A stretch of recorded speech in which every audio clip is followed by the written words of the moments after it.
ఈ ప్రభుత్వం ఇన్ని పదవుల్లో మీరున్నారు, మీకు ఎందుకు ఈ పదవులు ఇచ్చారు ప్రజల్ని రక్షించమనేసి, మహిళల్ని రక్షించమనేసి. అది చేయకుండా మీరు గాలి కొదిలేశారు, మహిళల మాన ప్రాణాలు గాలి కొదిలేశారు. ప్రతి సంఘటనలో కూడా ప్రభుత్వ నిర్లక్ష్యము, పోలీసుల వైఫల్యం క్లియర్గా కనిపిస్తూ ఉంది. ఎప్పటికైనా మీరు స్పందించి ఆ కుటుంబానికి అండగా నిలబడండి. ఈ తప్పు చేసిన దుర్మార్గులకి కఠినమైన శిక్ష వేయాల్సిన అవసరం ఉంది. అలాగే ఇన్ని సంఘటనల్లో కూడా మీరు కనీసం స్పందించట్లేదు. ఆ కుటుంబాలకు ఒక ఆర్థిక భరోసా ఇవ్వాల్సిన అవసరం ఉంది.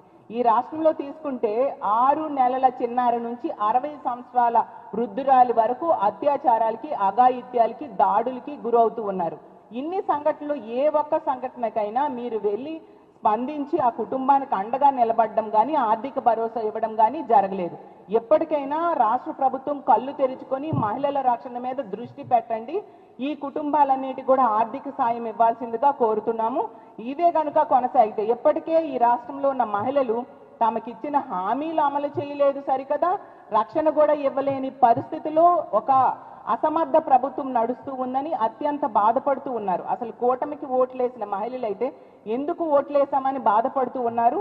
తీవ్రమైన వ్యతిరేకత ప్రారంభమైంది. ఇదే గనుక కొనసాగితే మహిళల సపోర్ట్తో ప్రభుత్వం మీద ఒత్తిడి తీసుకురావడానికి మా వైఎస్ఆర్ కాంగ్రెస్ పార్టీ సిద్ధంగా ఉందని తెలియజేస్తూ సెలవు తీసుకుంటున్నాను.